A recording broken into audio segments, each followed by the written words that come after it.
बिस्मिल्लाहिर्रहमानिर्रहीम। आज की मेरी गुफ्तगू जो है वो सदर मुमलिकत के आइनी ओहदे से मुतल्लिक है और सदर जनाब आरफ अलवी साहब की रोज़ उनके ओहदे से मुतल्लिक होने वाली लोगों की सियासी टॉक से मुतल्लिक है। देखिए, मैं पहले थोड़ी सी नज़रियाती बात करूँगा कि आइन पाकिस्तान मुल्क का सबसे सॉवरेन डॉक्यूमेंट है और इसकी तौहीन को मुल्क से गद्दारी समझा जाता है। इसी तरह ममलिकत के सरबराह के तौर पर सदर पाकिस्तान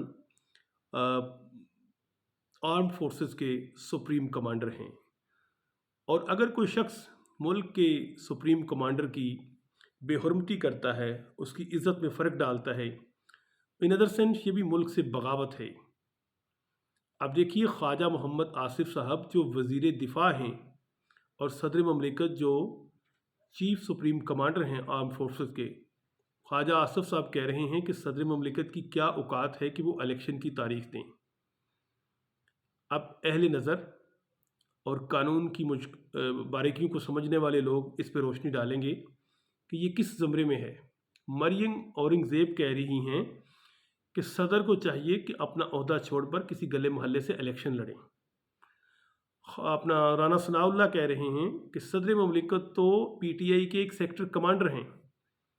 देखें, जनाब आरफ अलवी साहब की ज़ाती हैसियत में जो भी कैपेसिटी हो, मुझे उससे कोई गर्ज नहीं, लेकिन जब वो एक आइनी ओहदे पर बैठे हैं और मुमलिकत के सरबराह हैं और हेड ऑफ़ द स्टेट हैं, तो उनकी बेतौकीरी और उनके ओहदे की बेतौकीरी ये आइन से गद्दारी है। अब मेरा मुल्क के बालादस्त इदारों से, इस मुल्क की मुसल्लह अफवाज से और लॉ इन्फोर्समेंट की एजेंसी से ये मुतालबा है कि सदर पाकिस्तान के ओहदे की इज़्ज़त को महफूज करने के लिए, चूँकि वो आपके सुप्रीम कमांडर हैं, इन लोगों के ख़िलाफ़ एक्शन लिया जाए। देखें, अगर फवाद चौधरी किसी आइनी इदारे के सरबराह को मुंशी कहे तो उस पर केस हो सकता है। अगर जनाब इमरान खान साहब किसी लोअर जुडिशरी के मजिस्ट्रेट साहबा से मुतल्लिक कोई अल्फाज बोलें तो उन पे केस हो सकता है। तो क्या सदर ममलिकत का और हेड ऑफ़ द स्टेट का ओहदा आपने इतना ही लावारिस कर छोड़ा है कि लोग उसके मुतल्लिक जो मर्ज़ी ऑल फोल बकते रहें और कोई पूछने वाला नहीं? अगर आपने इन लोगों की ज़ुबानों को लगाम डालनी है, जो आवारा लोग हैं, बेशक उनका किसी भी जमात से कोई ताल्लुक़ हो, तो जनाब आइनी इदारों का, आइनी ओहदों का तक़द्दुस और तहफ़्फ़ुज़ बरकरार रखने के लिए आपको कहीं ना कहीं से स्टेप लेना पड़ेगा। और इसका दूसरा पहलू है कि सदर ममलिकत को आइन पाकिस्तान पाबंद करता है, बाउंड करता है, रिस्ट्रिक्ट करता है, इंस्ट्रक्ट करता है कि अगर मुल्क में आइनी तौर पर कोई चीज़ गलत हो रही हो, आइन की वायलेशन हो रही हो, आवाम के बुनियादी हकूक़ को वायलेट किया जा रहा हो, तो आप उसके तहफ़्फ़ुज़ के लिए इक़दामात उठाएँ। जब 12 जमातों का माफिया आवाम को उनके बुनियादी हकूक़, हक़ की नुमाइंदगी से, उनके रिप्रेजेंटेशन के हकूक़ से महरूम रखे हुए है या रखना चाह रहा है 90 दिन के लिए, इलेक्शन नहीं करवाना चाह रहा 90 दिन के अंदर, तो फिर सदर पाकिस्तान अगर अपना आइनी हक़ इस्तेमाल करते हैं तो इसमें क्या कबाहत है? इखलाकी तौर पर, जमहूरी तौर पर, आइनी तौर पर तो ये पहले ही मुर्दा ज़मीर लोग हैं।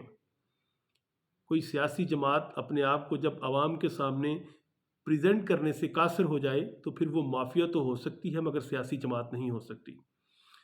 अहबाब ज़ी वक़ार, अब देखिए, गवर्नर साहब और इलेक्शन कमीशन ने ये जो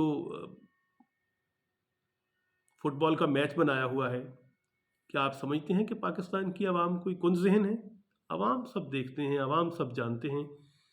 आप मीडिया को ख़रीद सकते हैं, आप आइनी ओहदों पर बैठों को लोगों को खामोश करवा सकते हैं, मगर आप लोगों की सोचों पे पहरे तो नहीं बिठा सकते। जनाब आली, कुछ गौर कीजिए। इस ममलिकत को अगर चलाना है तो इसके जो तौर तरीके वज़ा किए हुए हैं, जो आइन पाकिस्तान है, उनके तहफ़्फ़ुज़ के लिए कोई इक़दाम उठाइए। ख्वाजा साहब, क्या फ़रमाया था आपने? कुछ शर्म होती है, हया होती है, गैरत होती है।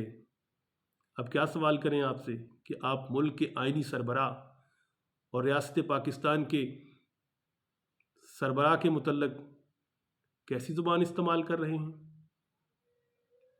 और मेरा सवाल इस मुल्क के सहाफ़ियों से है, बोलते क्यों नहीं हो? आबले पड़ गए हैं क्या तुम्हारी ज़ुबान पर? यही वक्त है جناب علی۔ صدر عارف علوی صاحب ایک انتہائی شریف النفس آدمی ہیں، ان کی جگہ پر اگر کہیں شیخ رشید صاحب صدر پاکستان ہوتے تو پھر اینٹ کا جواب پتھر آتا۔ انہی الفاظ کے ساتھ کہ کم از کم ملک کے اعلیٰ ترین عہدے کو متنازع نہ بنائیے، حالانکہ وہ ایک شریف النفس آدمی ہیں اور آئین کے مطابق اپنی ذمہ داریاں ادا کر رہے ہیں۔ اللہ تعالیٰ ہمیں جمہوری ویلیوز کو سمجھنے کی بھی توفیق دے اور ملک کے اعلیٰ عہدوں کے تحفظ کی بھی روشناس کروائے رکھے ہمیں۔